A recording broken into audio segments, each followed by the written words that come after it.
On va directement entrer dans le vif du sujet, puisque l'objet de notre rencontre est de savoir comment et en quoi les soulèvements dans les pays arabes peuvent donner un souffle à notre action. Première question, toujours par rapport à ce thème, donc selon vous, en quoi est-il pertinent de faire le parallèle entre les révoltes des quartiers et le réveil arabe?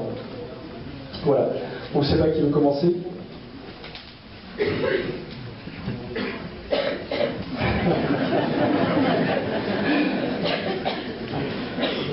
Pour moi, il n'y a pas encore assez de rapports. Il devrait y en avoir beaucoup plus. Parce que finalement, ça a un peu commencé ici. On se souvient de 2005, de cette poursuite de la police de deux jeunes gens qui se sont réfugiés dans une chaise électrique, on peut dire, et qui ont été acculés par la police et qui se sont électrocutés, et ça a mis le feu à ce qu'on a appelé les émeutes de 2005, avec déjà on peut dire cette espèce d'acte désespéré que les Français, on va dire les Francaouis plutôt, bien pensants de ce pauvre pays, ont qualifié de masochisme, parce qu'on ne comprenait pas pourquoi les jeunes de banlieue mettaient le feu à leur propre voiture ou à leur bibliothèque, soi-disant la bibliothèque comme si c'était la bibliothèque d'Alexandrie, une bibliothèque pourrie de banlieue qui n'avait aucun intérêt, qu'on leur avait mis là pour essayer de les calmer et de calmer les aspirations. Donc on peut en effet faire une relation rapide, elle serait davantage développable par écrit, j'y pense maintenant, pourquoi pas je l'écrirai, entre le sacrifice, l'immolation de Mohamed Bouazizi en Tunisie, où je suis allé en avril, pour explorer justement ce terrain-là aussi, et puis en effet ces premières émeutes de 2005, il y en a eu d'autres bien avant, mais qui ont été quand même un premier essor. Moi j'y ai cru beaucoup, enfin, j'étais très enthousiaste de cette époque de 2005, parce que je suis pour l'insurrection, moi, je suis pour la révolution, je suis cohérent, j'ai toujours été un pro-révolutionnaire, donc je continue à l'être. Et malheureusement, par un certain nombre de personnalités du monde médiatico, je dirais médiatico-beurre, parce qu'ils acceptent de s'intituler eux-mêmes beurre, ces ordures, je pense à Jamel Debbouze et à tous les autres, etc., qui ont essayé de calmer cette insurrection et en disant qu'il fallait voter, et que c'est ça qui est important. Ils voyaient déjà les élections de 2007 comme étant, soi-disant, alors que c'est un soporifique qui allait permettre d'endormir tout le monde. Donc sans cette participation des médias d'abord et de la culpabilisation et des jeunes émeutiers, jeunes ou moins jeunes d'ailleurs, qui par désespoir mettaient justement le feu à leur propre biens, les petits biens qu'ils pouvaient avoir, eh bien ça c'est mort dans l'œuf. Et c'est vraiment dommage.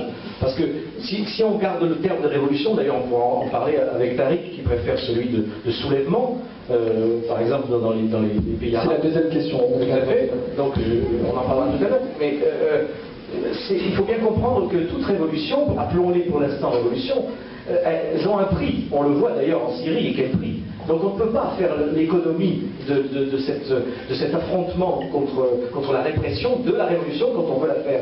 Donc évidemment, moi j'aurais rêvé qu'il y ait des déferlantes des meutiers qui en 2005 ne se contentent pas évidemment de brûler leur voiture, mais qui viennent brûler les voitures qui sont sur les Champs-Élysées déjà. Vous voyez, ils descendent tous, beaucoup de jeunes gens descendent le week-end sur les Champs-Élysées, mais c'est pour aller, ils s'arrêtent au Quick, et puis ils vont s'acheter des Nike, et puis ils vont comme ça, voilà. Moi j'appelle pas ça vraiment une révolte. Il faut aller se servir des Champs-Élysées comme un toboggan pour venir et pour tout foutre en l'air en 2005. C'était vraiment une... Écoutez, l'essentiel a été dit. Essayons de commencer par ce qui nous arrive ce soir et sans rentrer dans le détail, on a parlé à l'extérieur, on est allé devant la salle qui devait nous accueillir ce soir. Et il se trouve que nous sommes ici parce qu'on est reçus très amicalement et fraternellement par l'Institut. Mais il se trouve qu'on devait être dans une salle de la municipalité, on devait être dans une salle publique et qu'à un moment donné, on retire la parole à des individus, à des personnes, des citoyens ou des intellectuels qui doivent s'exprimer librement. Et que c'est ça le point d'accord. C'est ça aujourd'hui qui doit nous faire réfléchir à quel est le lien entre des populations au sud de la Méditerranée, en Afrique du Nord, au Moyen-Orient qui se lèvent, et quel est le lien entre une conscience aujourd'hui française qui dit au pouvoir, parce que finalement, ce qui est le lien, c'est interpeller les pouvoirs. Interpeller les pouvoirs en disant à tous les dictateurs, les êtres humains que nous sommes ont une dignité, et cette dignité, elle doit être respectée, on se soulèvera. On ne lâchera pas prise des populations. Après, avec au-delà des orientations politiques, après on peut rentrer dans les détails, mais on s'est aperçu qu'en Tunisie, en Égypte, aujourd'hui on vient de parler de la Syrie, mais on oublie encore le Bahreïn, on oublie en même temps ce qui est en train encore de se... Je veux dire, on est au bord de la guerre civile en Libye. La situation est extrêmement grave, ce sont des gens qui payent de leur sang, qui payent de leur vie, qui payent de leur être quoi. Le fait de dire au pouvoir, nous voulons la liberté, la dignité et le respect de notre vie et de nos familles. Et qu'à partir d'un certain moment, chaque société doit trouver pour le citoyen ou les citoyens les armes de cette affirmation-là. Et ce qui aujourd'hui est en train de se passer dans les pays du Sud, des populations qui se lèvent et qui se lèvent au prix de leur vie, et on sait combien certains payent par la torture, par l'exécution sommaire, par le silence complice, parce qu'encore aujourd'hui, un certain nombre de pouvoirs nous expliquent combien ils sont pro-démocratie, qu'ils aiment les peuples, au premier rang desquels le pouvoir français ou le pouvoir américain, qui pendant des décennies ont soutenu les dictatures, les pires des dictatures. Et qu'à partir d'un certain moment, ça nous renvoie à nous ici, eh bien, le fait de dire, c'est la même chose que nous voulons. Ce que nous voulons ici en France, c'est la dignité, c'est la liberté et c'est le respect de notre être. Et qu'à partir d'un certain moment, on ne peut pas se permettre, quand on est une municipalité au service des citoyens, d'offrir la parole aux uns et de la retirer aux autres dans le déni de droit et la discrimination. On ne peut pas traiter les gens en répétant systématiquement « ils sont d'origine immigrée, donc pas complètement français » et on aurait un autre traitement pour les autres. On ne peut pas mentir de cette façon-là. Et moi, ce qui m'intéresse, à partir de ce moment-là, c'est de me mettre de l'autre côté. Non pas dans l'attitude de la victime, mais plutôt en posant les trois questions fondamentales. J'aimerais vous dire une chose parce que moi ça m'intéresse. Moi je suis engagé comme un être humain ou comme un citoyen, mais aussi comme un être d'éthique et de responsabilité. C'est-à-dire il y a une éthique là derrière et il y a même une spiritualité. Et je vous dis ceci pourquoi? Parce que pendant toute cette dernière année, j'ai beaucoup écrit sur les questions politiques et puis je reçois de la part d'un certain nombre de personnes dire « mais vous vous êtes éloigné de la question spirituelle ». Et moi j'aimerais leur dire une chose. Et j'aimerais vous dire une chose, et j'aimerais qu'on partage ici une chose. Pour moi, c'est fondamentalement spirituel de mettre au cœur de l'affirmation de l'être le fait de dire, mais au bout du compte, qu'est-ce que j'accepte que l'on fasse de moi si, de moi-même, je ne prends pas la décision éthique, personnelle, de dire que je me bats pour donner un sens à la vie. Et que le sens à la vie, c'est de refuser que les pouvoirs jouent de moi. Et que pour moi, c'est ça qui est déterminant. Cet acte de refus, c'est un acte spirituel majeur. C'est le sens contre la manipulation. C'est la dignité contre le mensonge. C'est la transparence contre la corruption. Et qu'à partir d'un certain moment, c'est le dire aussi au gouvernement français, parce que, encore une fois, moi je ne suis pas français, la moitié de ma famille est française, mais parfois quand je viens en France, je dis bonne chance. Parce qu'entre le choix que vous avez, entre le choix que vous avez aujourd'hui, il y a vraiment à se faire du souci. Et à partir d'un certain moment, quand on a le choix que de cela, il faut s'ouvrir les avenues d'autres choix. Il faut s'ouvrir des avenues d'autres choix. Il faut proposer autre chose. Il faut s'inscrire dans autre chose. Il faut contester cette espèce de jeu malsain dans lequel on nous met. À la limite, ils sont presque les deux semblables, les deux partis dominants, et la seule chose qu'ils nous disent aujourd'hui, c'est d'essayer de nous faire peur avec l'épouvantail de l'extrême droite et des populistes.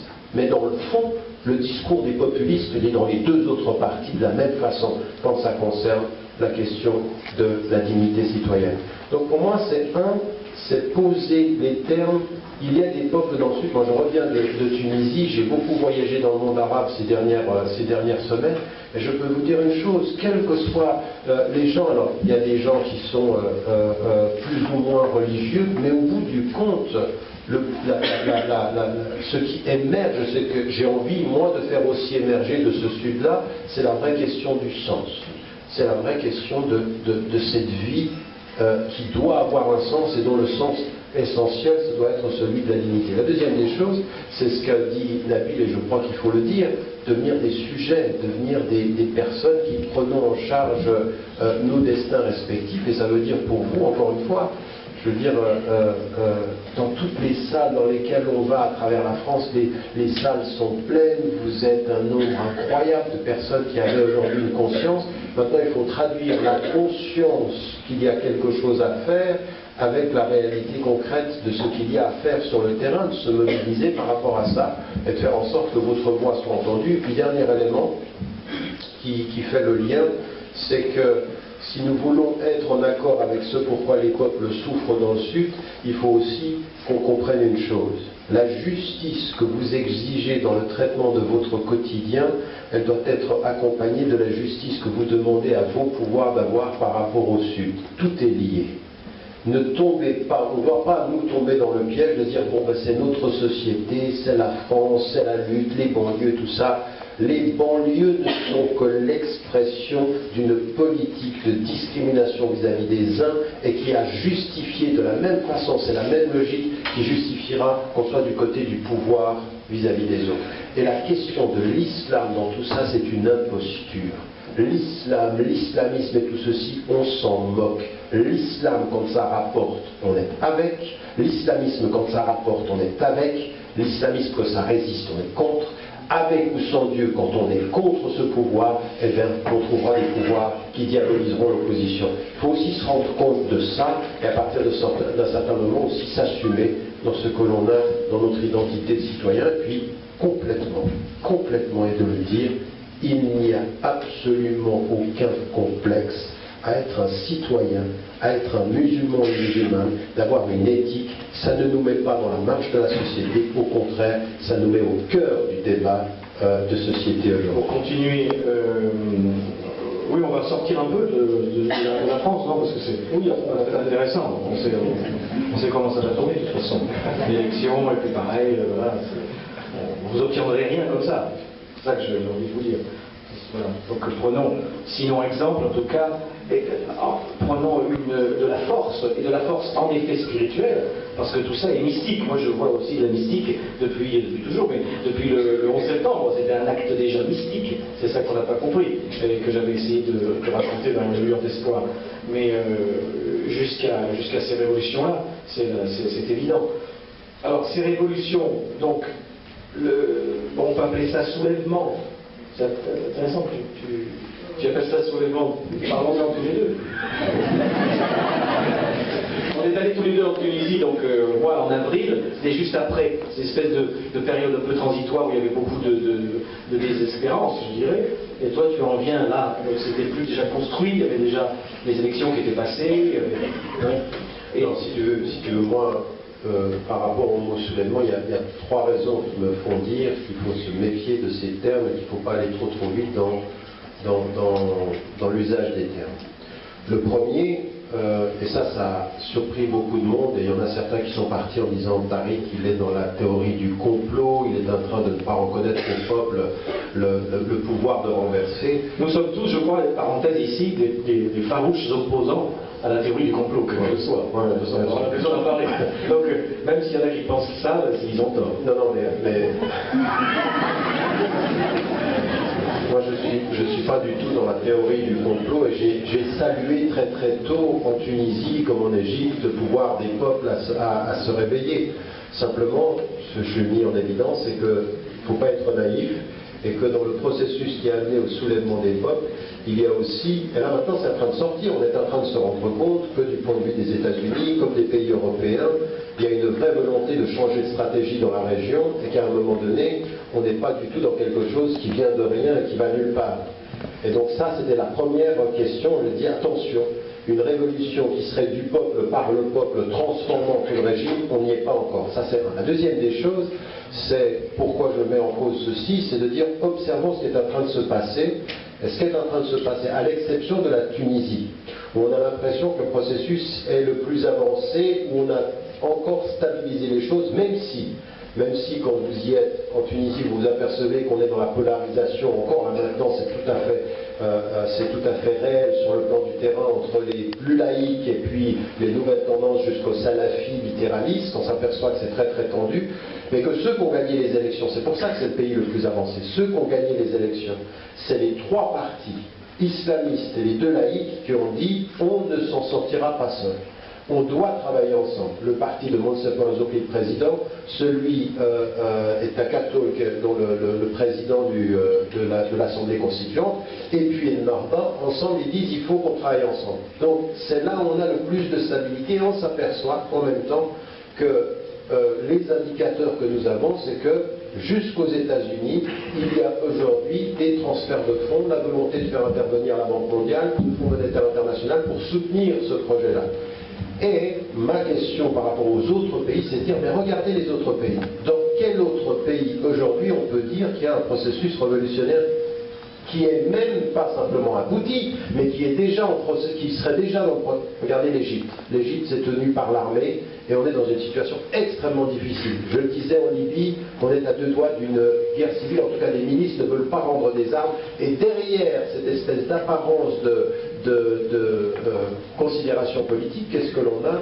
Eh bien on a aujourd'hui la mainmise par les États-Unis, par l'Europe, sur le pétrole. J'aimerais quand même vous dire que vient des États-Unis une information tout à fait intéressante, c'est que quand l'Europe dit on va boycotter le pétrole iranien, eh bien l'une des informations c'est de dire que l'une des sources d'approvisionnement c'est déjà la Libye. C'est-à-dire que la Libye, on peut prendre des décisions sur le pétrole iranien en considérant que la Libye c'est déjà une propriété privée, ou en tout cas acquise. Ça, quand même, ça vous pose des questions en disant attention, alors où est la révolution dans ces autres pays?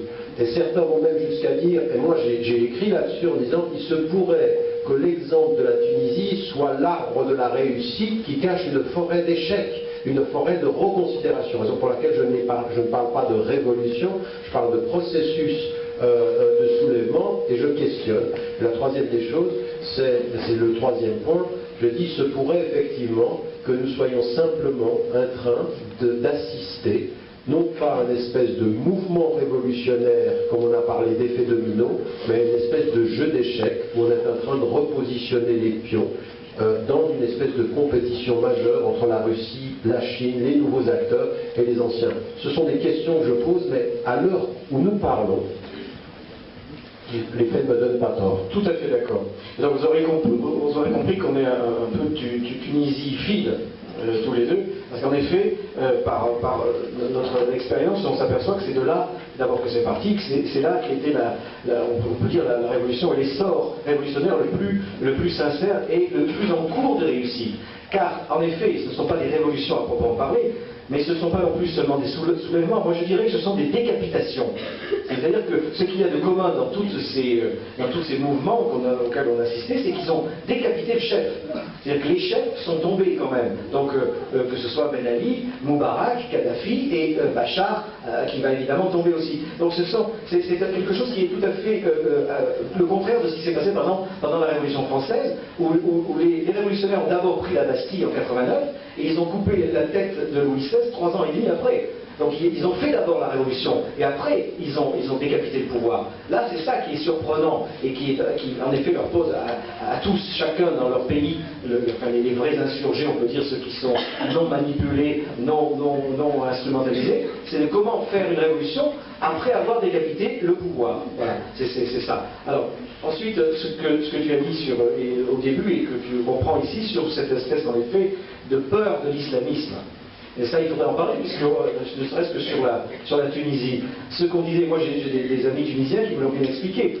La propagande française, en particulier occidentaliste, voulait faire croire que ces révolutions n'étaient pas du tout contre l'Occident, et qu'elles étaient tout à fait pour justement avoir une démocratie à l'occidentale. Évidemment, c'est faux. Ça c'était vraiment pour les retardataires d'ici, ou justement les complotistes minables, etc. Donc, ils disaient toujours, les Occidentaux, nous avons soutenu les dictateurs car ils sont en rempart contre l'islamisme.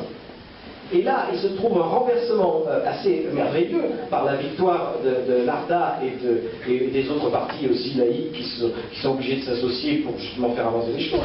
C'est qu'ils n'ont pas compris, les Occidentaux, que l'islamiste, de voter l'islamiste, par exemple en Tunisie, c'est un rempart contre l'impérialisme occidental, qui ne demande qu'à revenir, bien sûr. Car vous avez, l'histoire se fait comme ça, c'est-à-dire vous avez la colonisation, ensuite qui est une saloperie, ensuite vous avez la décolonisation, qui est une deuxième saloperie, c'est-à-dire qu'on laisse les peuples qu'on a accepté de se libérer dans le plus grand dénuement. Et puis ensuite, maintenant, on a cette autre tarte à la crème qui avait fait la révolution, où là, on laisse les révolutionnaires dans un chaos, en attendant comme des retours qu'ils aient besoin de nous, enfin nous c'est eux, hein, c'est-à-dire les richards, les entrepreneurs et tout. Et c'est ça, et j'ai déjà eu l'occasion de m'exprimer là-dessus. Et donc, pour mettre en place dans ces pays-là, les entreprises, par exemple françaises, et c'est contre cet impérialisme français ou occidental que les Tunisiens en masse se sont révoltés en votant islamiste. C'est ça qu'ils n'ont pas compris ici. C'est un vote, encore une fois, de protestation et de refus de l'occidentalisation et pour récupérer une dignité, bien sûr, et une identité musulmane, ce qui est la moindre des choses quand on est musulman dans un pays musulman.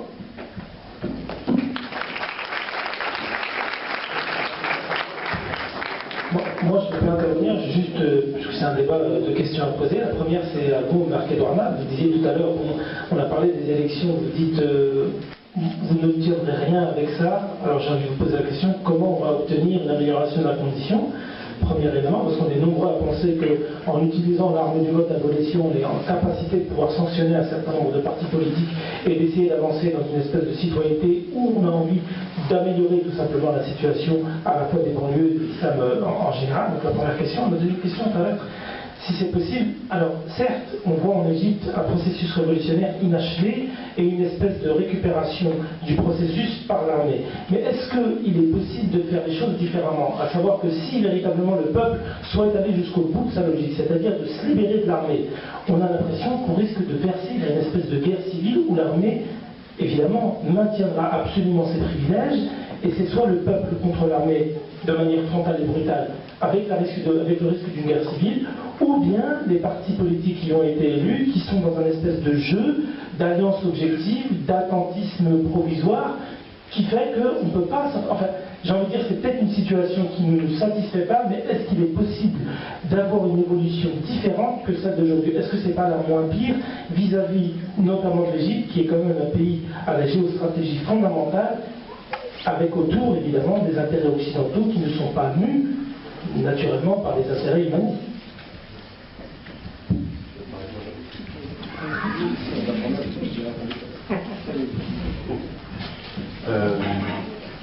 Non, faut faire attention à nos niveaux d'analyse.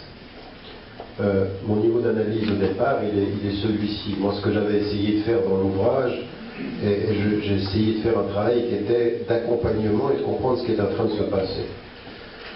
De mettre en évidence aujourd'hui que tous ceux qui pensent que est le pouvoir américain et les pouvoirs occidentaux, d'un point de vue général, n'étaient pas au courant ou ont été complètement surpris par les mouvements et le soulèvement, sont des personnes qui ne lisent pas les faits et qui ne sont pas au courant de ce qui se passait en amont.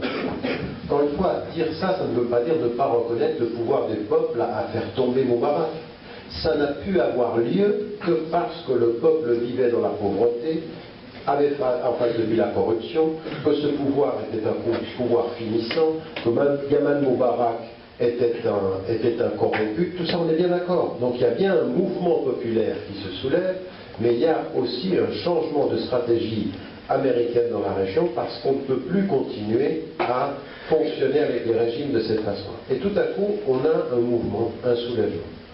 Est-ce qu'on apprend après, c'est-à-dire même au plus haut niveau du pouvoir français, qui a été complètement disqualifié en Tunisie, qui a été complètement été surpris. Aujourd'hui, quand je vais en Tunisie et que je dis les Américains étaient complètement impliqués dans le départ de Ben Ali vers l'Arabie Saoudite, mais personne ne le conteste.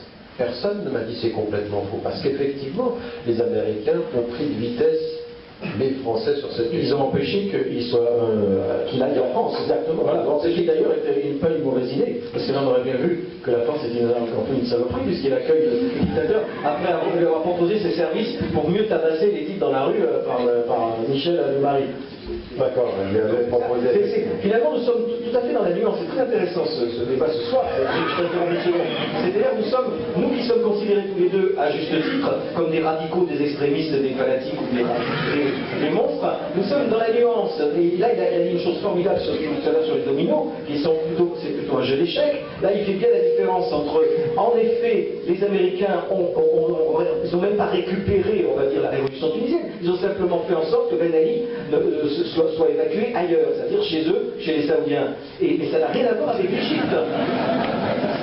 Ça n'a rien à voir avec la Libye, ça n'a rien à voir avec la Syrie. C'est ça la grande bouillie, la grande bouillasse médiatique qu'on vous essaie de vous faire ingurgiter, c'est de mélanger toutes ces révolutions. C'est pour ça que moi je m'en tiens à la Tunisie, parce que c'est là où je suis allé, c'est sur ça que je vais faire un livre. Mais c'est très très très juste, ce qui s'est passé en Égypte n'a rien à voir avec ce qui s'est passé en Tunisie, et n'a rien à voir avec ce qui s'est passé en Libye et en Syrie. Voilà, c'est seulement ce phénomène de décapitation qui a été visible pour tous. Mais il faut bien séparer les choses, décoller comme ça les peaux les unes des autres pour arriver au cœur.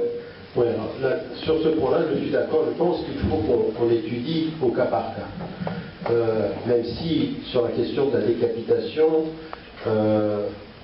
moi je suis prudemment optimiste là-dessus, parce qu'on peut faire tomber une tête et maintenir le régime. Aujourd'hui en Égypte, ce qui est la réalité, c'est le maintien du régime militaire.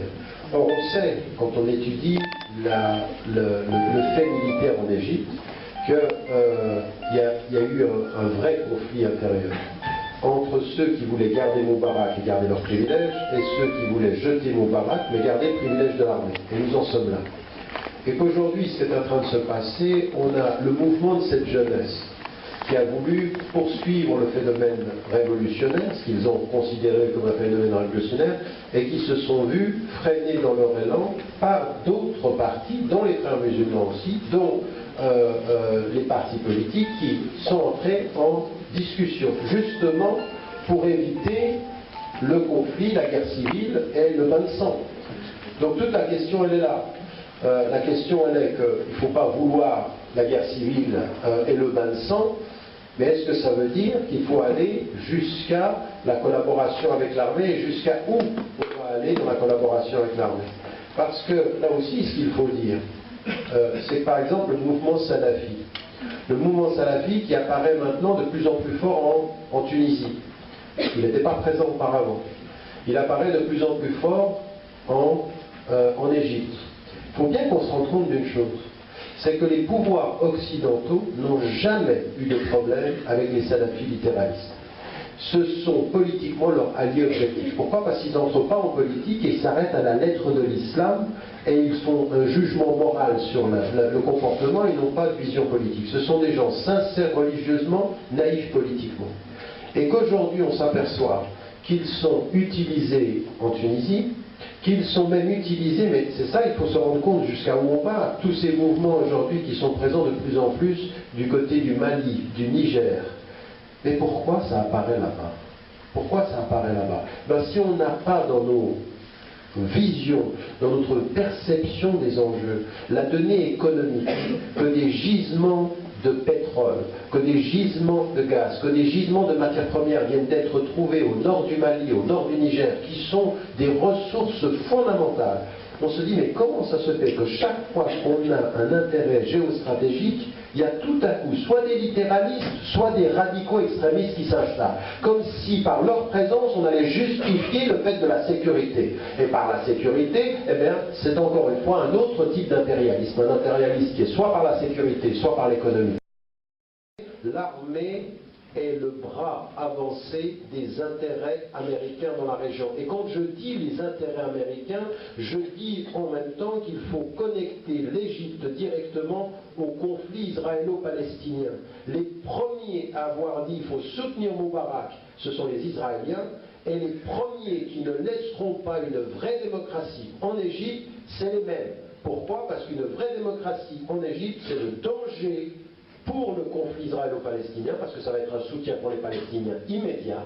Les peuples arabes sont tous pro-palestiniens. Il n'y a que les dictateurs qui sont prêts à vendre la Palestine et les Palestiniens. Il n'y a que les États qui sont des États qui composeront pour garder le pouvoir. Il faut que de là où nous sommes, oui, nous puissions dire ceci avec force, parce que tout est lié, encore une fois, c'est la même chose. C'est la même chose. Il y a des gens qui aujourd'hui dans ce pays n'ont pas envie d'entendre une vraie voix pro-palestinienne.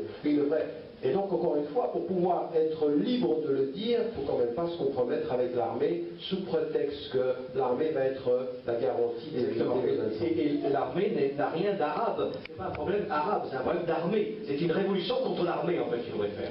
C'est ça. C'est pour se révolter contre toutes les armées qui répriment. C'est arrivé, par exemple, souvenez-vous de Poutine, qui est un soutien, enfin un peu moins, paraît-il, aujourd'hui de Bachar. Il n'a pas hésité, lui, dans une logique de répression. En 2004, à l'école de Beslan, en Ossétie du Nord, il a donné un assaut où il y a eu 350 civils morts, dont 200 enfants, je sais pas, en quelques heures. Donc proportionnellement, c'est ça. Et très juste aussi sur Israël, c'est l'intérêt évidemment des dictateurs. Et la Syrie elle-même est très bien choyée par Israël. Israël ne demande qu'à maintenir Bachar al-Assad au pouvoir. Il faudrait quand même que les pro-Bachar qui sont des complotistes et qui font de la contradiction, du paradoxe, en soutenant un dictateur laïque et son armée répressive uniquement au nom de sa soi-disant résistance à Israël, en quoi Bachar al-Assad a résisté à Israël. En 2007, il s'est reçu des bombes que Israël lui a envoyées sur ses sites d'uranium, il n'a pas bougé une oreille. Il a fermé sa gueule, il n'a rien fait contre Israël. C'est parce que là, on arrive aussi à un problème aussi spirituel. Il y a une grande mode aujourd'hui, j'allais arriver peut-être jusqu'à Lille, de certains parigots, de pseudo-intellos qui tout à coup se découvrent un amour du chiisme.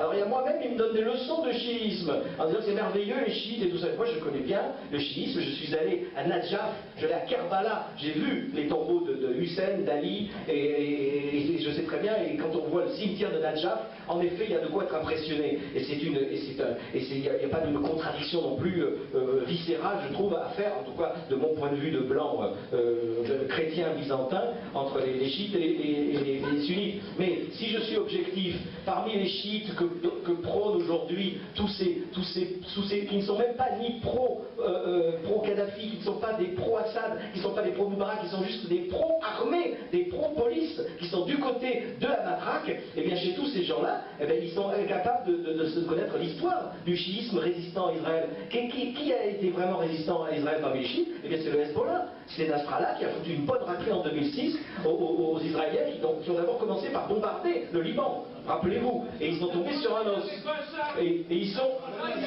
Il a tort, et d'ailleurs il a de plus en plus de mal à maintenir cette contradiction, je suis d'accord. Tandis que si on regarde ceux qui ont vraiment mis la pâtée à Israël depuis 40 ou 50 ans, c'est tous des sunnites, en passant par de Ben Laden, d'abord Nasser, Ben Laden, Zarqawi, Saddam Hussein, Kadhafi, etc.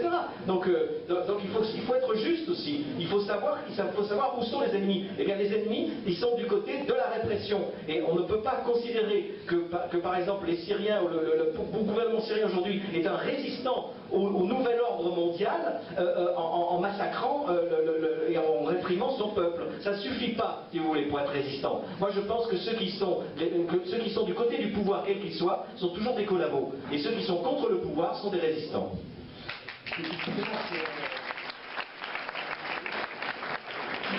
Qui est là pour réagir par rapport à ça, parce qu'on entend souvent en ce moment dans les médias, enfin plutôt sur Internet, des personnes qui, sur la question de la Syrie, qui prennent position en faveur justement du régime syrien, et qui crient justement à ce fameux complot. Aujourd'hui, qu'est-ce qu'on peut leur répondre?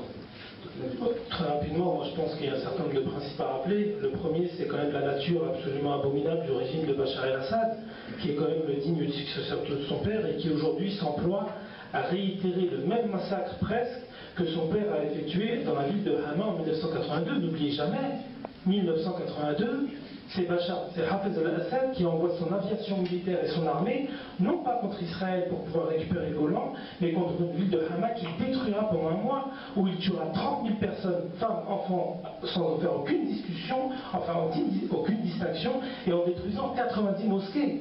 Ça, il ne faut jamais l'oublier. Donc la nature abominable du régime plonge ses racines, ce qu'on voit aujourd'hui, plonge ses racines dans une histoire de répression qui est caractéristique principale du régime de Bachar. Premièrement, la deuxième des choses, c'est qu'il faut dire que Bachar al-Assad, c'est quand même quelqu'un qui a énormément instrumentalisé, lui et son père, la cause palestinienne. Et là, je rejoins ce que vient de dire Marc-Edouard Nab. On a l'impression que Bachar al-Assad, le régime syrien, a toujours été un résistant à Israël. Or, en 2007, comme il vient d'être dit, jamais il n'a bronché. Il n'a absolument rien fait quand Israël a envoyé son aviation détruire une centrale nucléaire. Deuxième des choses, c'est, rappelez-vous également la guerre au Liban. En 1975, quand l'armée syrienne intervient, l'un des massacres qui a été commis, c'est du fait des armées syriennes en détruisant et en décimant des centaines de Palestiniens lors de la bataille de Tal al-Zafar en 2006.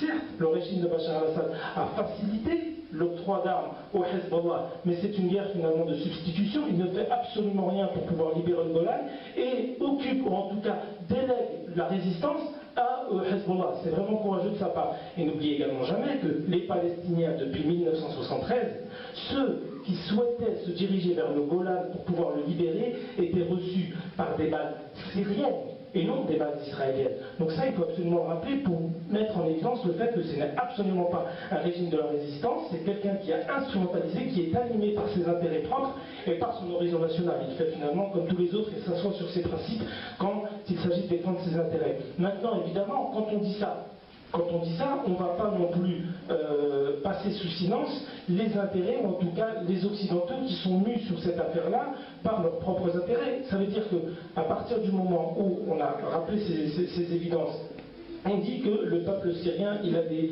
revendications légitimes, qu'il a le droit de se soulever, que tout ce qui se passe à Homs et Hama est du fait d'un peuple qui en a marre d'un régime tortionnaire, sanguinaire, qui a tout simplement assez d'un régime qui bafoue les droits. Maintenant, c'est pas parce que on a cette situation-là qu'on va absolument dire qu'Israël, je veux dire, on est aujourd'hui dans une espèce de théorie du conflit, du complot, qui fait que on défend le régime de Bachar el-Assad parce que soi-disant il est contre les...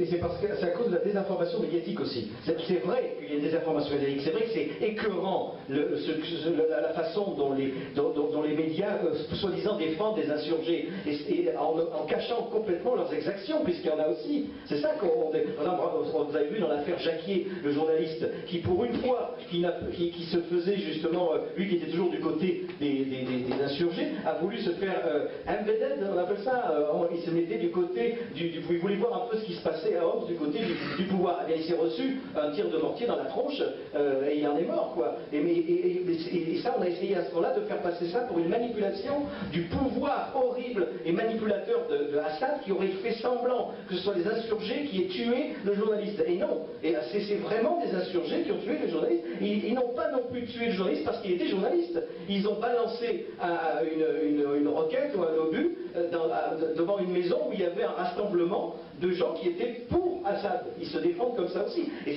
il ne faut pas confondre l'ignominie, et ça je serai toujours le premier à le dire, des médias et de la façon dégueulasse dont les informations... Moi je lis les reportages qu'il y a par exemple dans Libération ou dans Le Monde, il n'y a pas une ligne intéressante. Tout ce qu'on vous raconte sur des reporters qui sont sur le terrain, ils disent n'importe quoi, ils ne comprennent rien. Ils ont leurs œillères qui ont été bien vissées depuis Paris et ils ne voient rien d'autre que ce qu'ils ont toujours eu envie de voir. Et donc évidemment, il ne faut pas confondre ça, et puis pour justement par dégoût de toute la propagande anti-Bachar al-Assad, c'est pas pour ça qu'il faut passer tout à coup dans l'apologie de la répression policière.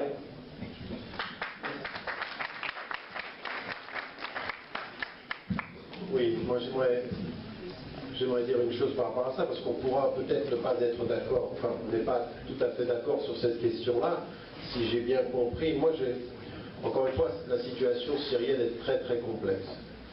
Alors, bon, moi, encore une fois, c'est une situation sur laquelle j'ai écrit dans l'ouvrage pour mettre en évidence un certain nombre de positions de principe qui me paraissent déterminantes. Puis ensuite, là encore récemment, j'ai dû écrire et répondre à un certain nombre de critiques qui me parvenaient. Ça vient partout, de tout le monde arabe et en même temps en Occident, où vraiment vous avez un certain nombre de personnes qui vous traitent de traîtres, qui vous traitent de lâches, qui vous traitent d'agents des uns et des autres. Donc je suis autant, dans cette question-là, je me suis fait autant traiter comme agent américain, qatari, israélo, lâche, quoi. Enfin, voilà. D'un côté, et de l'autre côté, comme quelqu'un qui était très très naïf dans la lecture de l'ensemble du processus. Et encore une fois, les positions de principe, elles me paraissent déterminantes, mais en même temps, les difficultés doivent être mises en évidence. Et moi, simplement, j'ai un souci parce que, vous savez, au moment où commence l'affaire libyenne, où je sais combien moi j'ai des amis en Afrique qui étaient complètement en soutien à Kadhafi. Parce que c'était le seul de tous les pays d'Afrique du Nord qui prenait sa manne pétrolière et puis il la distribuait. Et on sait en même temps que c'était un homme qui avait sur 4 chantiers qui était un vrai problème pour Israël, qui avait beaucoup d'intérêt en Afrique. Il faut se rendre compte. Sur ce plan-là, moi j'ai été en discussion, en opposition avec Pierre Péan sur la question du Rwanda. Mais dans son livre Carnage, il fait une très très bonne analyse. C'est pas le seul, il y a aussi un certain nombre d'analystes aux États-Unis qui font une analyse sur la présence israélienne en Afrique. Et l'un de ceux qui mettait à mal la politique israélienne en Afrique était Kadhafi. Ça vous donnera à comprendre pourquoi tout à coup on trouve Bernard-Henri Lévy comme amoureux des Libyens. Oui. Lui, il est amoureux, lui c'est un agent, je n'ai aucune hésitation à dire que c'est un agent intellectuel du Mossad israélien. C'est la figure intellectuelle qui fait la même chose. Il est là où il y a des intérêts. Tout à coup on le voit parler, critiquer le Pakistan au moment où le gouvernement israélien est en train de faire des accords avec l'Inde contre le Pakistan à ce moment-là pour diaboliser le Pakistan. Il a un positionnement intellectuel et politique pas très très loin de tout ce qui nous vient de Tel Aviv. Et il se présente comme un intellectuel français. Mais ça, laissons tomber ça parce qu'il n'est pas intéressant. Ce qui est le plus intéressant par contre, j'essayais de vous expliquer ce qui se passait en Libye, c'est qu'à un moment donné, vous entendez un dictateur qui dit qu'il va massacrer son peuple. Et donc, à un moment donné, moi j'étais dans une émission de radio et je mettais en évidence qu'il va le faire. Donc j'étais contre l'intervention de l'OTAN, évidemment, j'étais contre cette intervention-là, mais il fallait faire quelque chose pour protéger le peuple, parce qu'il allait les massacrer. Donc comment on fait? Et il y avait cette idée de zone d'exclusion aérienne qui était une étape et que la Ligue arabe a proposé en même temps. Elle l'a proposé en Libye, elle l'avait proposé en Palestine. En Palestine, on ne les a pas entendus, mais on a utilisé leur position pour lancer l'OTAN. Et les Américains ont donné le feu vert aux Français, parce que c'est un accord entre les deux. Les Américains ne pouvaient pas s'engager dans une guerre en Libye, et donc c'est un accord entre les deux. Donc, à partir d'un certain moment, on regarde la Syrie à la lumière de ça, on se dit, mais comment faire? Et moi, j'ai simplement 3 principes. Le premier, c'est de dire qu'effectivement, la lignée des Assad, ce qui a été, parce que c'est pas simplement un, c'est Hafez al-Assad, son père, c'est Rifat, le frère de son père, qui est véritablement un homme qui est un tortionnaire, qui a vraiment était lui l'un de ceux qui étaient derrière l'expédition de Hama et le massacre. Il faut faire attention, je veux dire, on est là dans l'inflation des chiffres, on est le chiffre le plus proche de ce que l'on a, il est entre 15 et 20 000 massacrés. Alors, il y en a qui vont de 10 000. Fisk, par exemple, du journal Independent, qui est quand même un homme sérieux, lui, dit c'est 10 000. Puis là, maintenant, on monte à 40 000.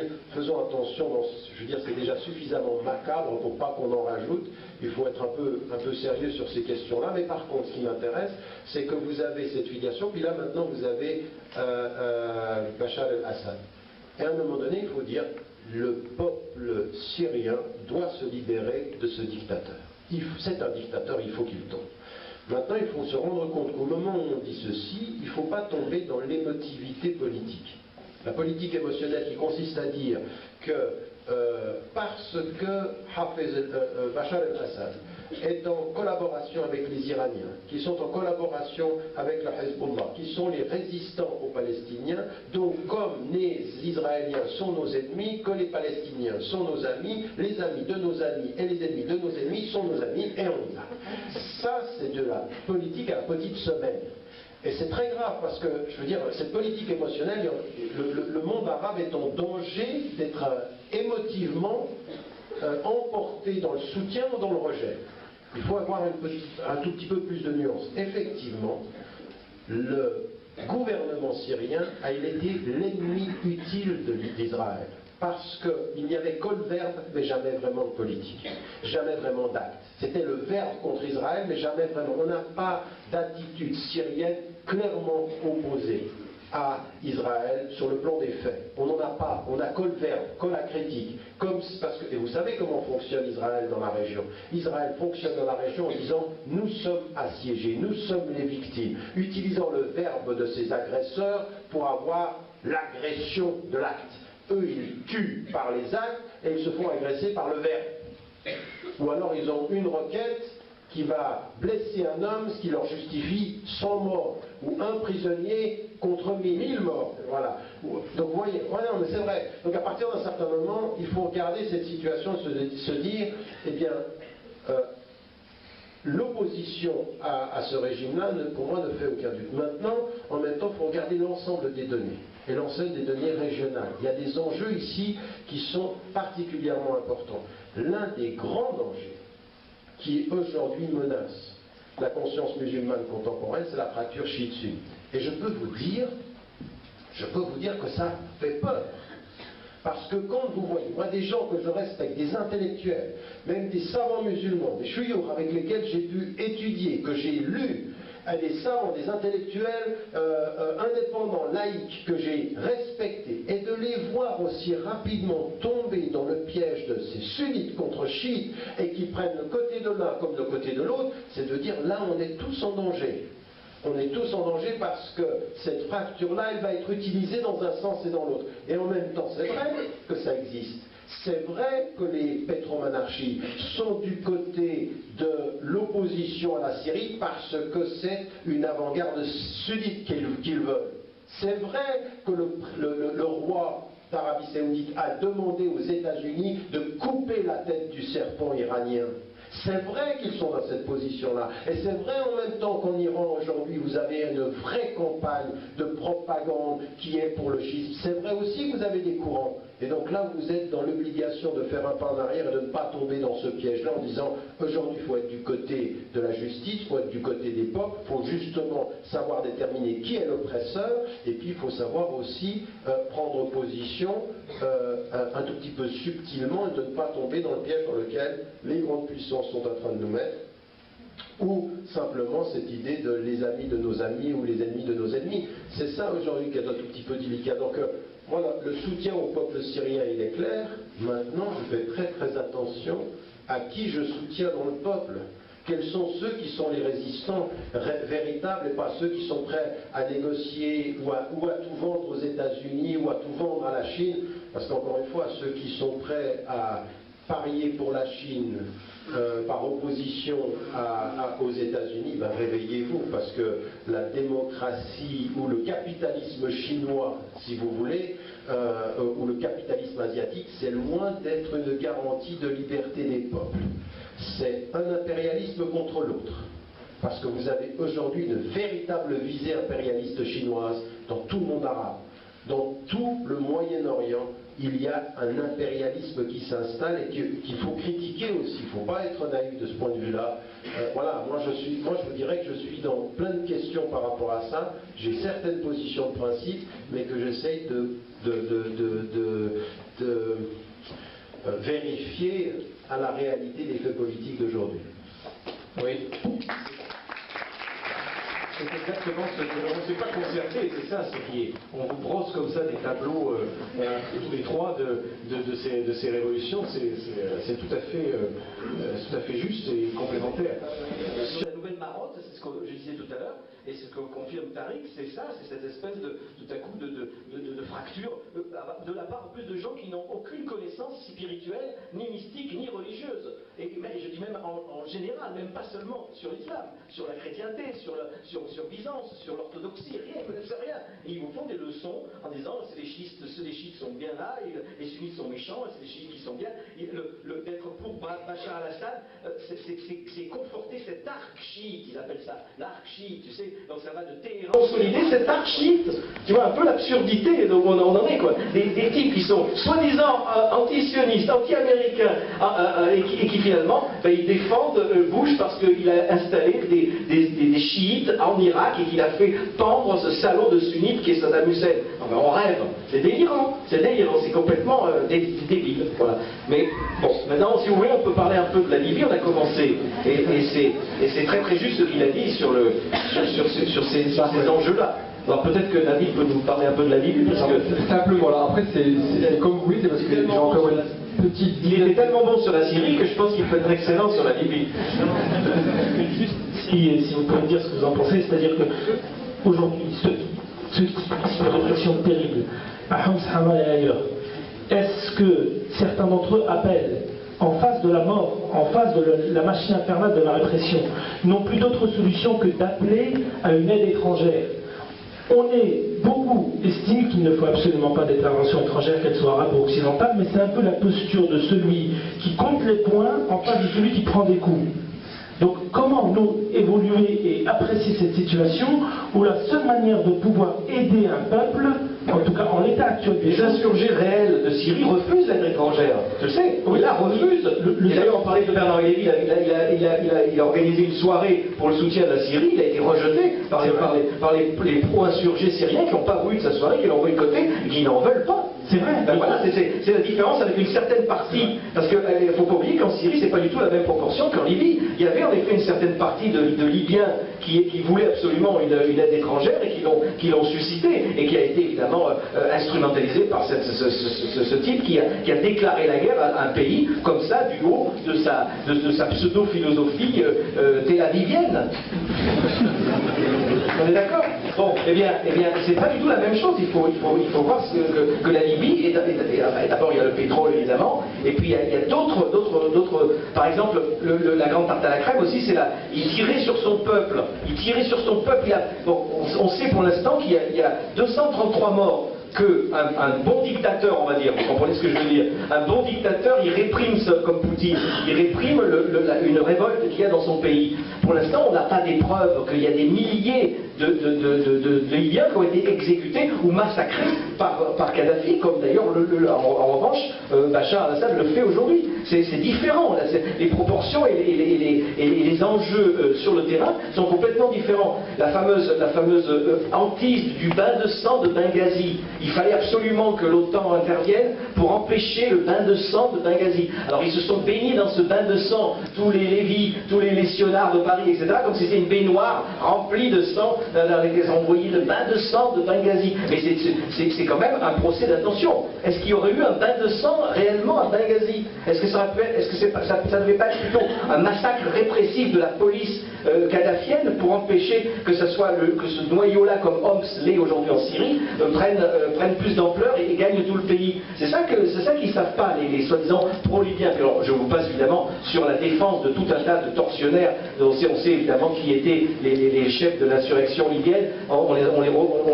Il les a pris directement chez les tortureurs d'infirmières bulgares. Hein, donc on sait qu'ils n'étaient pas complètement net de ce côté-là. Donc il faut faire attention que chaque pays a sa particularité, a ses enjeux et a son histoire. Et évidemment, le lynchage de Kadhafi, tout monstre qu'il ait été, et qui était un monstre partagé, puisqu'en effet il a fait beaucoup de bien pour l'Afrique, c'était un panafricain incroyable, qui a résisté aussi d'une façon invraisemblable à l'Occident pendant longtemps, bien qu'il ait de temps en temps évidemment baissé son froc et fait beaucoup de compromis. Eh bien, cette image-là, d'ailleurs, le fameux Bernard-Henri Lévy dont on parlait tout à l'heure, était très penaud lui-même. Il a écrit un texte absolument révoltant où il a presque honte, où il se prend de pitié pour le pauvre Kadhafi qui a été lynché sous nos yeux, sodomisé, déchiqueté en direct, et où lui-même il s'attendrit sur son fils à qui il voit un destin shakespearien de revenir vers son père pour se faire tuer avec lui. Vous voyez, donc il faut faire attention à cette manipulation qui est toujours à la fois littéraire, parce que ça vient toujours de quelque chose de littéraire et de soi-disant lyrique, et qui transforme la réalité des faits. Il aimerait effectivement que depuis plusieurs mois, il est dans la provocation, depuis plusieurs années, il est dans la provocation. C'est une provocation inutile. Là, on vient de me présenter une vidéo où c'est un peu délirant. Donc, j'ai pas de temps à perdre avec ça. La seule chose qui m'intéresse aujourd'hui, c'était que dans tout ce qui concerne le printemps 2012, tout ce dont on a parlé par ailleurs dans le mouvement qui s'est mis en place, c'est simplement un appel à la conscience citoyenne, de se rendre compte des enjeux aujourd'hui de ce vote, de ce que ça peut vouloir dire, d'être aujourd'hui un tout petit peu plus conscient de où sont les véritables alternatives. Donc, est-ce qu'aujourd'hui, entre ce que nous propose la droite ou la gauche, l'UMP ou le Parti Socialiste, est-ce qu'on est véritablement en phase d'alternative? Est-ce qu'à un moment donné, il ne faut pas se réveiller et puis se mobiliser? Maintenant, moi j'ai absolument aucun problème si des citoyens, au-delà de tout ce qu'on a vu en Espagne, le mouvement des indignés, en Grèce et tout ceci, mais si des citoyens dans ce pays, que ce soit dans les cités ou les banlieues, que ce soit partout à travers la France, eh bien, à un moment donné, font entendre à la classe politique qu'on ne peut pas essayer de gagner des élections en niant le fait du manque de politique sociale, de politique éducative, de reconnaissance du droit et de reconnaissance de la dignité des peuples, et puis que des gens se lèvent en disant « Eh bien maintenant on ne vous laissera pas faire notre parole, il va falloir l'entendre », eh bien moi je suis bien entendu de ceux qui accompagneront et qui soutiendront n'importe quel mouvement de cette nature-là. La chose qui avait manqué à mon sens en 2005, c'est qu'il y avait en 2005 des mouvements et des émeutes qui étaient de casser mais sans qu'on réussisse à traduire ceci avec une conscience politique de à qui il faut s'adresser, qui il faut interpeller, comment est-ce qu'il faut le faire politiquement. Et aujourd'hui, c'est peut-être ça qu'il faut réussir à développer. Il faut passer de la résistance contre ou du refus à quelque chose qui est une force de proposition. Une force de proposition qui est une force de proposition qui va contester les politiques actuelles et mettre en évidence un certain nombre de priorités en termes politiques. C'est comme ça, en tout cas, que je conçois les choses. J'enchaîne avec une question qui est un peu similaire, c'est justement, est-ce que les soulèvements populaires qui sont non organisés et sans leader, qui sont forcément voués à l'échec?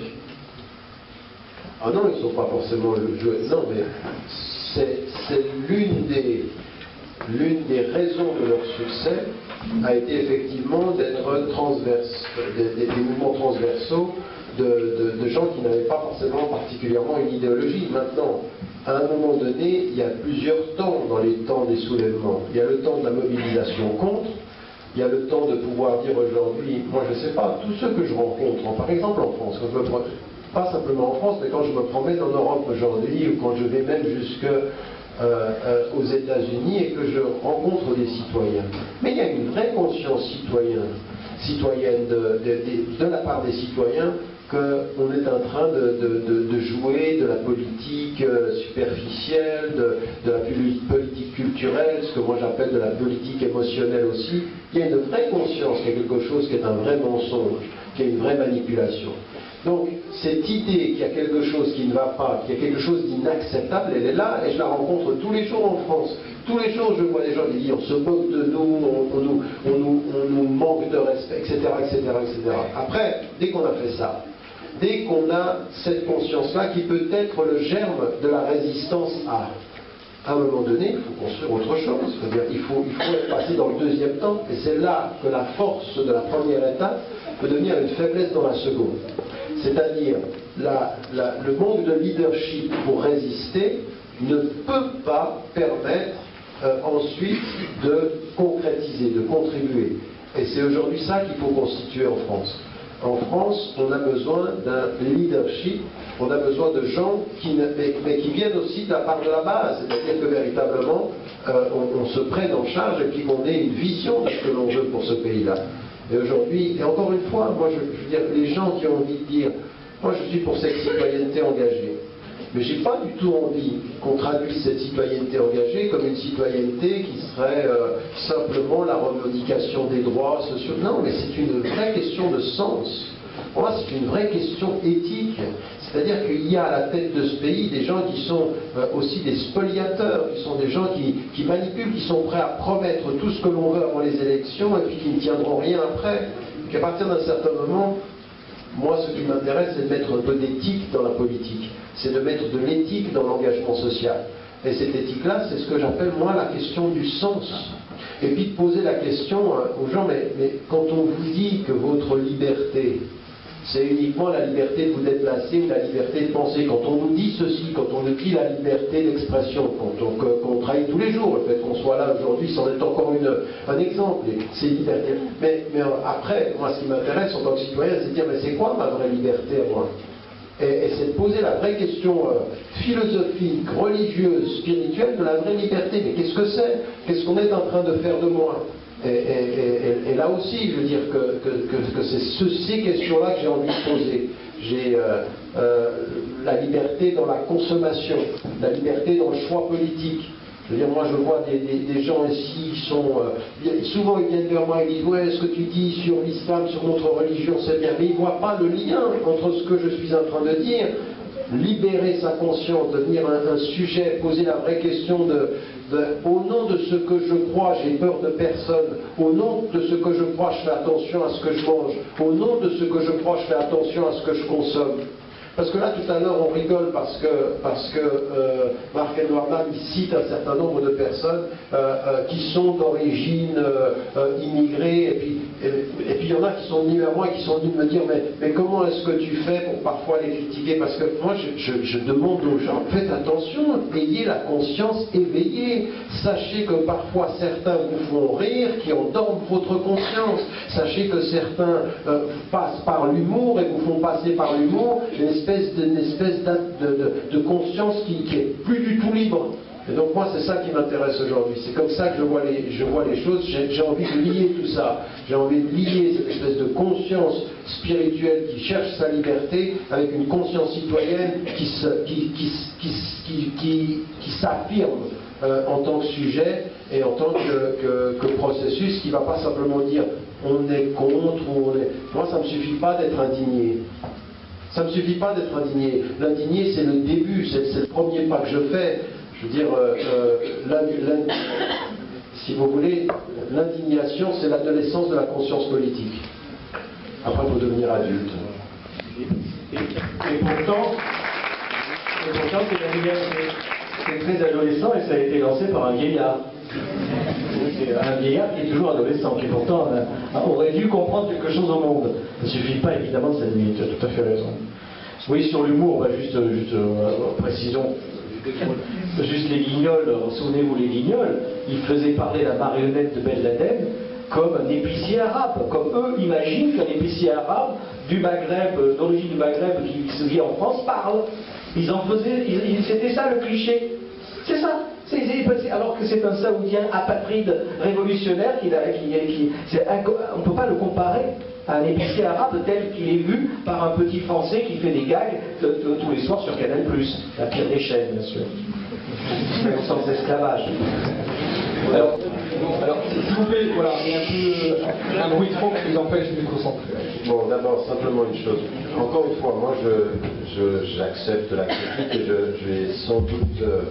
il y a sans doute des défauts, des défaillances et des manquements dans mon engagement, ça je le conçois tout à fait et j'ai aucun problème à reconnaître que ce soit possible, simplement essayons d'être précis. Je ne pense pas qu'on puisse dire aujourd'hui, en Belgique comme d'ailleurs en France, que ceux qui sont les responsables de la discrimination, par rapport à l'école ou par rapport aux institutions soient uniquement et exclusivement des Belges de confession musulmane, que ce soit des fatwas. Qu'il y en ait, c'est une évidence. Et qu'il y en ait qui collaborent, c'est une évidence. Mais ça reste quand même une politique qui est liée à des tendances fortes dans la société. Et dans la société belge, vous avez un mouvement laïque, vous avez un mouvement, vous avez aussi des gens qui sont des populistes, vous l'avez dans la partie flamande, vous l'avez dans la partie francophone, et vous avez un vrai silence par rapport aux partis, et parmi ceux-là, les partis, les principaux partis qui sont dans la discrimination et qui l'acceptent. Donc je crois qu'il faut reconnaître qu'il y a des possibles collaborations, il ne faut pas dire qu'ils en sont les principaux responsables. Pourquoi est-ce que je dis cela? Parce qu'à partir d'un certain moment, il faut se mettre du côté, et c'est ce que j'ai essayé de faire depuis une vingtaine d'années en Belgique, comme je le fais en France, de se mettre du côté de ceux qui résistent et qui demandent l'application des droits égalitaires pour tous. Voilà, moi je me place de ce côté-là. Que je travaille avec des associations, évidemment. Que je travaille même avec des politiques, évidemment. La question, elle n'est pas celle de la résistance, pour moi, elle n'est pas de chercher des ennemis puis tirer à vue. Elle est d'être là où il faut des débats, il faut être là où on peut porter cette parole-là, et depuis 20 ans, je le fais. Est-ce que c'est efficace suffisamment? Vous avez l'air de dire que c'est complètement inefficace, que c'est même carrément contre-productif. Peut-être. Peut-être que ça l'est. Le constat que je fais après 20 ans, c'est que de tous ceux avec lesquels j'ai marché, ceux que j'ai accompagnés, eh bien, il y a une conscience qui s'est élargie. Moi, ce qui m'intéresse à partir d'un certain moment, c'est pas d'être la voix ou le représentant moi je suis le représentant de personne. Ce que j'essaye simplement de traduire, c'est un message qui est fondé sur des valeurs et un message de résistance aux injustices.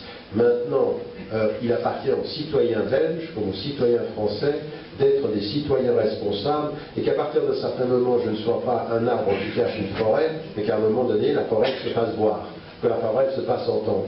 Et si aujourd'hui cette parole n'est pas suffisamment entendue, c'est pas parce que Tariq fait mal son travail, c'est parce que les Belges feraient bien de pareil. Comme les Français d'ailleurs. Non, comme les Français d'ailleurs. C'est tout, à partir d'un certain moment, il faut prendre ses responsabilités. Juste une chose, parce que moi je ne voulais pas. Non, mais c'était adressé à Marc. C'était adressé à Marc-Edouard Vabre, et lui, il a considéré que la question était confuse. J'ai entendu, j'ai débattu et on a eu une discussion avec Michel Collomb sur ces questions-là. Et c'est un lien aussi avec votre question. C'est une évidence aujourd'hui que le traitement de la question syrienne au Moyen-Orient est lié à la question iranienne, et que la question iranienne est liée à la question syrienne, et que toutes les deux sont liées au conflit israélo-palestinien. C'est une évidence. Et donc aujourd'hui, l'idée, moi je pense, contrairement à ce que vous dites, et ça me permet aussi je pense à l'analyse des faits.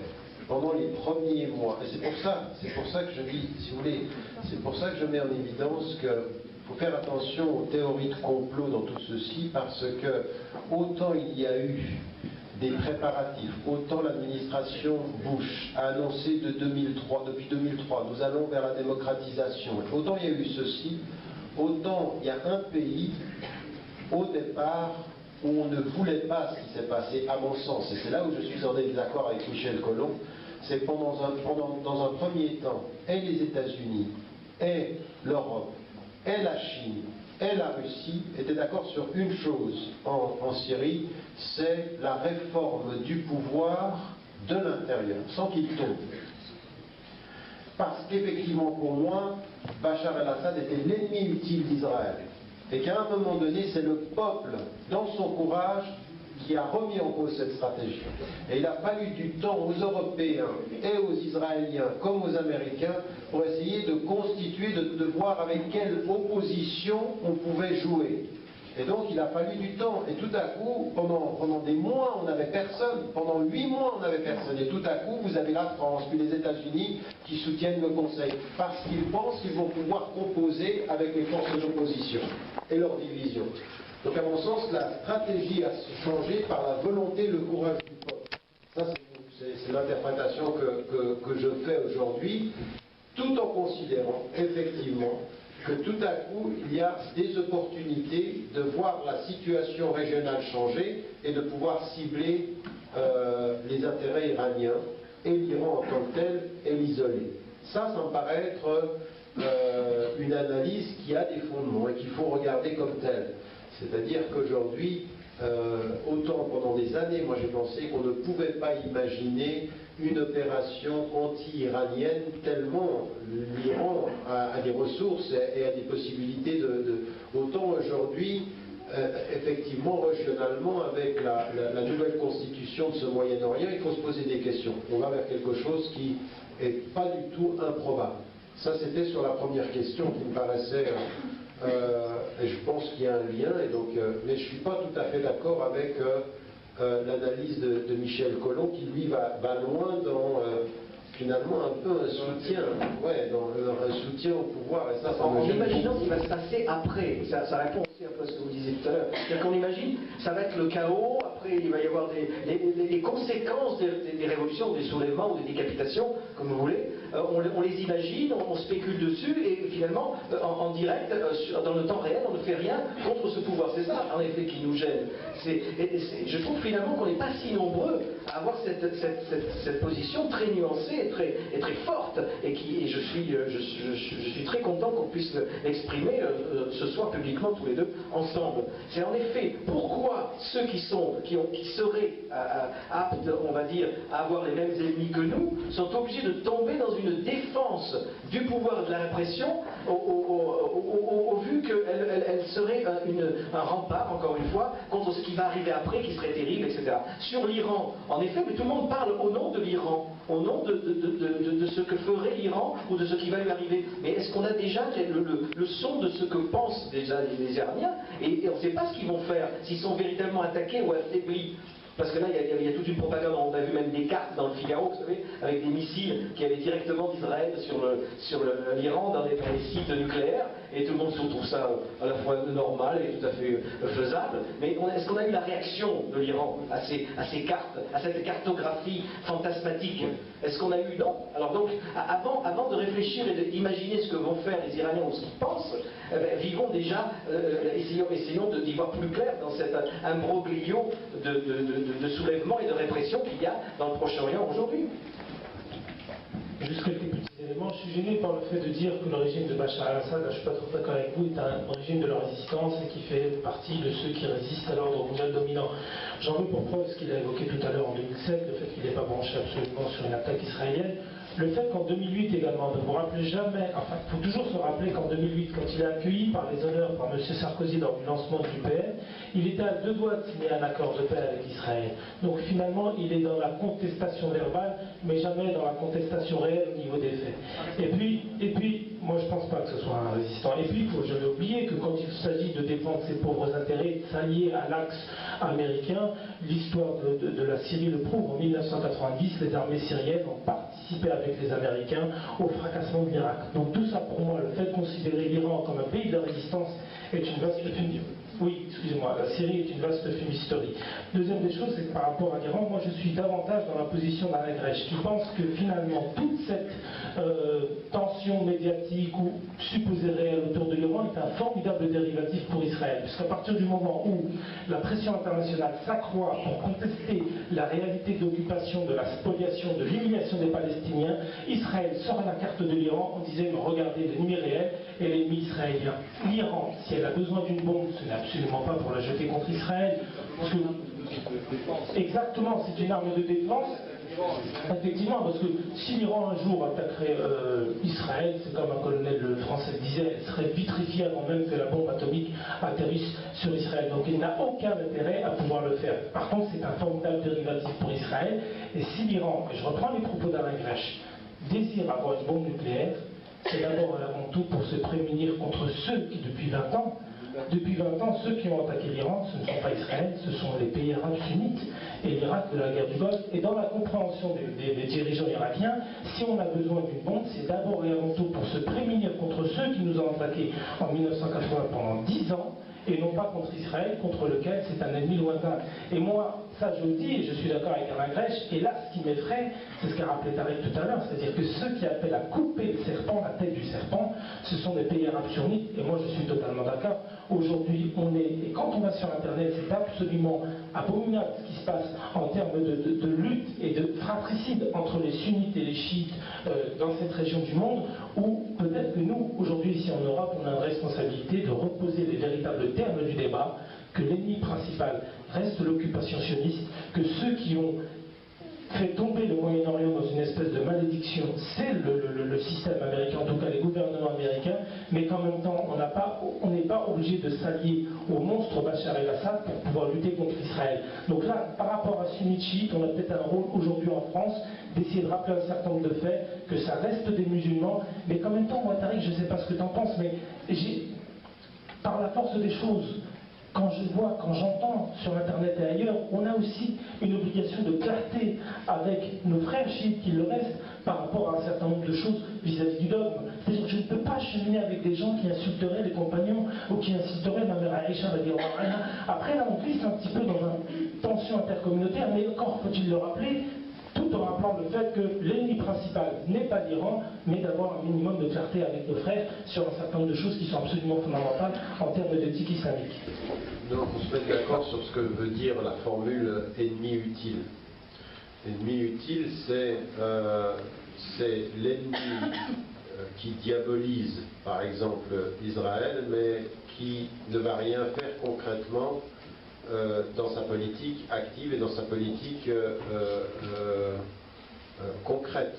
C'est ça que j'entends. Ce que je veux dire par là, c'est que la Syrie était l'ennemi utile parce qu'elle servait à maintenir une espèce de rhétorique contre l'État d'Israël et contre le sionisme, et dans les faits, on s'apercevait qu'il n'y avait pas de politique effective qui contrecarrait ou qui répondait à ce qu'était la politique israélienne sur le plan de la région. C'est ça que je veux dire. Donc c'est de ce point de vue-là qu'on parle, en tout cas j'utilisais la formule d'ennemi utile. C'est qu'il aide Israël à maintenir la théorie, la rhétorique de la situation victimaire. Nous sommes les victimes, donc nous réagissons à la répression, mais que dans les faits, il n'y a rien qui l'attaque véritablement. C'est ça que je veux dire. J'ai répondu à votre question? Oui. Quelle était la deuxième? C'est le moment où il soutient, où la Syrie soutient le Hezbollah, elle agit, c'est un acte, pas que de la rhétorique. Non, mais ça aussi, déjà, je veux dire que même sur ce plan-là, effectivement, il y a un soutien géostratégique nécessaire qui a été nécessaire pour le Hezbollah en l'occurrence, mais à un moment donné, il faut faire la différence entre ce qui a été effectivement la résistance du Hezbollah au sud du Liban, qui a soutenu ponctuellement, mais même là aussi c'est extrêmement utile pour l'État israélien. Ceux qui ont véritablement résisté, c'est le peuple libanais. La Syrie ici, elle peut être aussi un soutien, en même temps sa réalité peut être instrumentalisée. Donc moi je ne dis pas que ce que je veux dire, c'est qu'en termes de véritable politique de confrontation, de résistance aux intérêts israéliens, de lutte contre la stratégie israélienne dans la région, on peut émettre des doutes sur les réalités et les intentions du gouvernement syrien, au-delà du fait de soutenir un certain nombre de résistants. Et c'est là, à un moment donné, où on en vient à analyser les propos et la position stratégique de Nasrallah par rapport à son soutien au régime syrien aujourd'hui, parce que sa lecture, elle est double, c'est ça qui est aussi tout à fait troublant. Elle est à la fois politique en se disant que les Américains veulent briser la relation sunnite-chiite et puis pousser plutôt l'axe sunnite et en particulier les pétromonarchies et en particulier tous les collaborateurs, donc c'est cette stratégie-là, et de ce point de vue-là, il n'a pas tort, mais là où à mon sens il a tort, ça n'est pas parce que ceci est dans l'intention des États-Unis qu'on peut se taire, voire soutenir le gouvernement syrien actuel.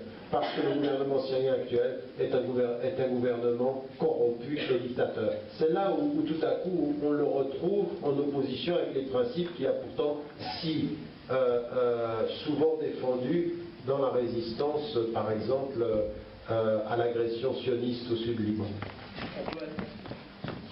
On peut admettre que Nasrallah, que nous adorons tous, peut se tromper, c'est tout. Il n'est pas obligé d'avoir raison, surtout à tous les niveaux. Et puis il est tenu aussi par la Syrie pour plein de raisons qui nous échappent d'ailleurs peut-être aussi. Voilà. Donc il y a quelque chose que j'ai entendu qui m'a fait un peu mal, c'est un cliché là, qui revient souvent, c'est Ben Laden, l'idiot utile des États-Unis. Ça c'est encore la propagande complotiste. En quoi Ben Laden a été l'idiot utile des États-Unis? Il n'avait pas besoin de Ben Laden pour attaquer l'Irak d'ailleurs, puisque c'était un règlement de compte du fils Bush pour finir le boulot de Bush père. Donc il faut arrêter avec Ben Laden comme étant soi-disant un agent. Moi j'ai beaucoup étudié la question, on croit évidemment que je suis dans une espèce d'idéalisation esthétique de Ben Laden, mais ça me rend dingue d'entendre encore des complotistes à la noix affirmer que Ben Laden n'existait pas, ou alors qu'il était un agent de la CIA. Longtemps on a même failli le croire nous-mêmes qu'il avait été agent un peu de l'Amérique à l'époque de l'Afghanistan et qu'il s'était retourné, ce qu'il aurait eu raison de faire d'ailleurs, contre ses maîtres. Mais même pas, si vous étudiez vraiment, et non pas en regardant les documentaires débiles américains qui sont sur l'internet, vous apercevrez qu'il n'y a jamais eu aucun contact entre Ben Laden et la CIA. Jamais. Ça, il faut que vous en soyez persuadés. Réfléchissez, étudiez les questions et on en reparlera. Pendant la guerre d'Afghanistan, le groupe des Arabes qui travaillaient, qui combattaient avec les Afghans était méprisé par la CIA, qui ne voulait avoir affaire qu'à des Afghans. Pour eux, ça n'existait pas. Et c'est comme ça qu'ils se sont pris le 11 septembre dans la gueule. Donc, je voudrais qu'on arrête de mettre Ben Laden dans une espèce de fumée, comme une espèce de fumée qui sortirait d'une lampe d'Aladin et qui n'existe pas, et qu'il était un agent double et tout. Pas du tout. C'était un pur révolutionnaire. Et pour raccrocher avec la Syrie, écoutez ce que dit Al-Zawahiri, qui est donc le successeur de Ben Laden après son exécution, sur la Syrie. Et je ne vois pas comment il pourrait se tromper. Lui qui est dans Al-Qaïda, qui continue le combat qu'avait initié son ami et son collègue, on va dire. Donc ce que dit Al-Zawahiri sur la Syrie n'est pas inspiré, contrairement à la propagande qu'on fait croire, par les Américains ou par les Saoudiens, où il est absolument insoupçonnable, le discours d'Al-Zawahiri. Et ce serait bon de l'entendre un peu, parce qu'il dit des choses très intéressantes qui rejoignent d'ailleurs ce que nous disons nous-mêmes avec nuance sur le conflit syrien actuel. Si je peux me permettre, là je ne suis pas tout à fait d'accord sur cette question-là. Non, je ne suis pas tout à fait d'accord parce que... Une petite divergence finale, ça fait du bien. La directrice veut passer un petit message à la salle. Oui, s'il vous plaît, je ne suis pas la directrice, mais je suis professeur ici. Je demande à l'assistance, quelles que soient vos opinions, ce que vous pensez, il faut respecter les opinions des autres. Il vous appartient de ne pas être d'accord. Il vous appartient d'avoir des opinions différentes. Mais en tant qu'adulte, civilisé que vous êtes, et que vous avez produit jusqu'à maintenant, je vous demande de continuer dans ce processus-là de calme. D'accord? Je peux compter sur vous? Parce que moi, oui, s'il vous plaît, je vous demande le calme. Il vous appartient de ne pas être d'accord. Mais moi, il m'appartient de faire sortir les personnes qui ne sont pas sages. Je ne veux pas en arriver là. Non, je peux le faire. Je peux le faire et j'ai le droit. D'accord? Je peux compter sur vous? Non, je peux compter sur vous? Je veux entendre un gros oui. Merci. On peut continuer. Merci beaucoup. Merci, c'est gentil à vous. Bien, donc puisque vous êtes tous d'accord d'écouter sagement des propos avec lesquels vous ne serez pas d'accord, simplement une chose, là je ne suis pas tout à fait d'accord avec Marc-Edouard Naps, en particulier sur la personne de Oussama Ben Laden. J'ai étudié cette question et je l'ai étudiée pour ceux d'entre vous qui reviennent au livre que j'avais écrit qui s'appelle Être musulman européen. À l'époque, on est en 1980. 15 ou 16, quelqu'un du Nouvel Observateur vient et me demande de pouvoir parler de 30 mots. Bon, d'abord, il m'avait posé cette question-là, ensuite, ils ne le publieront jamais, ce papier, évidemment. Et on parlait de Oussama Ben Laden, et à ce moment-là, j'avais fait effectivement des recherches et suivi. Et contrairement à ce que tu penses, effectivement, à mon sens, et sur le plan des faits, il est en contact avec les Américains, il est poussé par les Américains, et il a des contacts avec les Américains de façon assez claire. Donc, en l'occurrence, cette idée qu'à un moment donné, il va, avec les Américains, être un élément très très important de la stratégie américaine en Afghanistan, ça c'est ce que je défends. Toi, tu dis que ça n'a jamais été confirmé. Moi, j'ai d'autres éléments et des faits qui nous les confronterons, mais ce sont des documents qui peuvent valoir ce que tu as compulsé. Ouais, non, en tout cas, c'est pas une idée personnelle, c'est ça que je veux dire. Voilà. Non, moi, c'est pas simplement une vue de des témoignages à la fois de gens de la CIA et aussi des Afghans et des Arabes et de tout un tas de personnalités. Pour moi, en l'occurrence, c'est quelqu'un qui va être poussé, utilisé. À un moment donné, les Américains vont se retourner contre lui, et lui va se retourner. En l'occurrence, c'est le contraire, c'est lui qui va se retourner contre les Américains. Mais à mon sens, moi je pense qu'effectivement, et je le disais en 1995, il se pourrait que l'ennemi public numéro 1, Ben Laden, soit l'ennemi allié objectif d'une stratégie américaine. J'écrivais ça en 1995, et à mon sens, ce qui s'est passé par la suite prouvait qu'il a... Non, et là c'est justement une divergence. J'estime, moi, que tu avais raison peut-être de le penser en 95, mais que le 11 septembre a complètement affirmé cette assertion. Et que justement, ça a redistribué l'événement colossal, a transformé complètement cette idée qu'on pouvait avoir, même appuyée sur des documents. Enfin bon, ça ce sont des infimes points de byzantins dont nous reparlerons une autre fois, parce que là, on va finir peut-être, non? Voilà, juste encore